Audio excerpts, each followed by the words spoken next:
Hey guys, welcome to Coding Guruji. If you like our channel, please subscribe and hit the bell icon beside the subscribe button to never miss a video from Coding Guruji. So today we will be learning about the find command. It is used to search and locate the list of files and directories based on conditions that are provided. The find command can be used on a variety of conditions like permissions, users, group, file type, date, size, and various other criteria. So let's get started.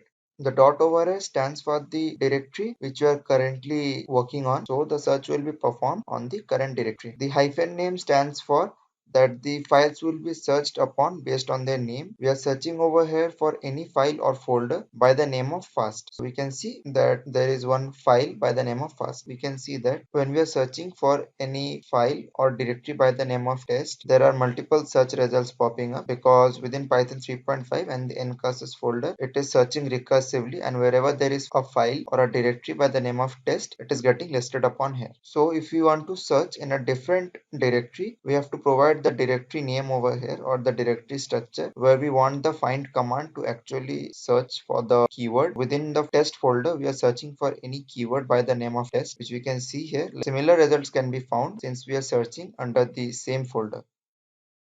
So we can see here that in case if we want to search for any file or a directory, ignoring the case, we have to provide iname. But we searched for the file name by the name of small pyt, but actually the file name was in capital letters, so that got showed in the search result. The case will be ignored in -iname option. If we want to search for specifically directories, then we have to use the type D option. We can see here that two directories were found by the name of tools within the Python 3.5.1 folder. The find command for searching any directory is not restricted to the folder from where we are searching. This command can be executed from any directory, and where we want the find command to actually start the searching part, we have to provide that directory so that the search results come accordingly. Similarly, like directories, we can search for only files by using the type F option and providing the name of the file. There is only one file by the name of test.java within the test folder which got showed up while we searched for it. This command actually lists all files whose names is test with any kind of extension like test.py, test.rst,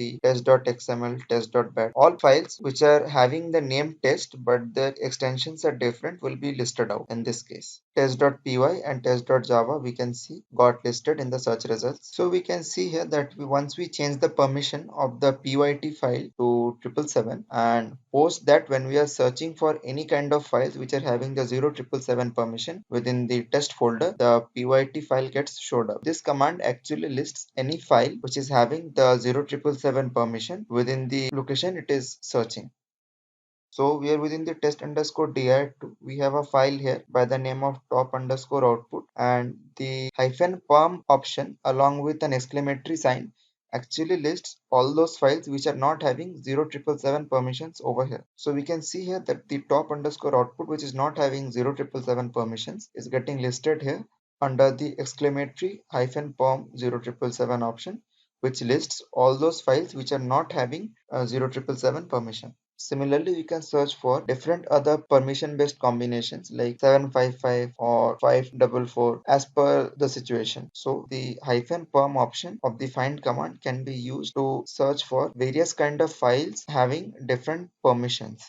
This option of the find command is actually used for searching any files within the current directory having 0644 permission and changing the permission of those files 777, which we can see that the top underscore output which was having 644 permission over here, after executing this find command it got changed to 777 permission. So this can be changed to other permissions also. So the files permissions can be changed from various combinations to other permission based combinations. The permission over here was 777 and we changed it to 6777, like we added the SUID and GUID for the top underscore output file, which we can see is shown by the small s in the user based permission and in group based permission. We can even change that for the sticky bit also. So the sticky bit also got changed because before it was being shown as X, now it is being shown as T. Using this find command, we will try deleting any file by the name of top underscore output within the current directory. After the find command got executed, when we are doing ls, we are not able to see the top underscore output file. The find command deleted the file. Within the test underscore dir2 directory, we have created two files by the name of a and b.txt. Now using this find command, we will search for all files which are having an extension of .txt and we will be deleting them. Both of the files got deleted by the find command since both of them were having the extension as .txt. In this manner, we can remove multiple files. This find command is actually used to search for files which are empty, or in other words, files which are not having any content present within them. The tempo file has been created within the test underscore dir2 and no content has been written to it, so it is getting listed with the find command having -empty as option. We have filled the tempo file with the output of the top command in order to have some content within the file. So let's try the find command with the -empty option and see whether the tempo file is getting listed or not. It will not get listed because the output of the top command over here got redirected to the tempo file. Similarly, like files, we can even search for directories which are empty by using the -typed option along with -empty. Since the test underscore dir2 is not having any files, so the directory should get listed with -typed and -empty option, which is getting listed over here. The -typed along with -empty will list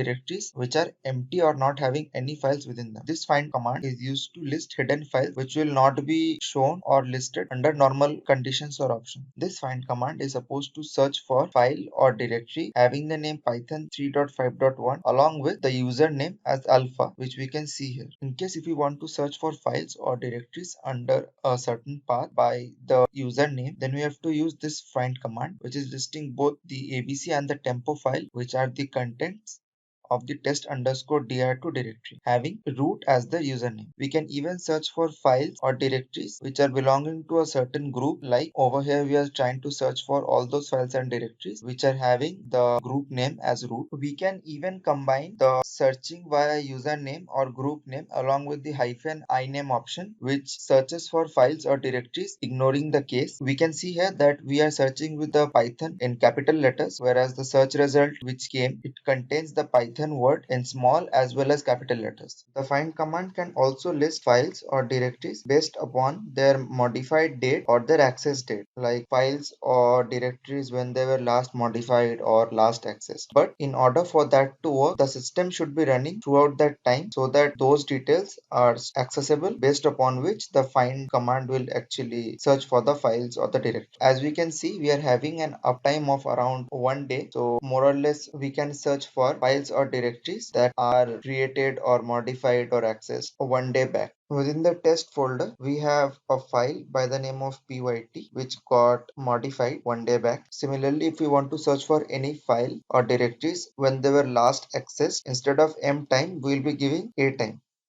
The number 1 over here stands for the number of days previously the file was modified or accessed. So we can see that the pyt file was modified or accessed 1 day back. We can even provide a range over here since the pyt file was created 1 day back and not more than 1 day, so it didn't got listed. This find command option using -cmin actually searches for files that were changed in the last hour. We were working with the abc and the tempo file within test underscore dir2 which got listed out. Similarly, mmin stands for files which were modified in the last hour,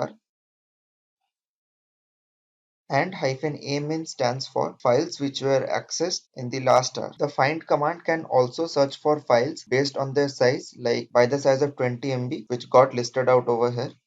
So we can see here that whenever we are providing a range of files within this range of 150 to 250 MB, then the JDK file which is of around 163 MB is getting listed. In this find command, we can see that a file within Python 3.5.1 greater than 20 MB is also getting listed along with the JDK file, because it's a hidden file actually. If we go within Python 3.5.1, and we can see that there is a 21 MB file over here, so which got listed out at that time.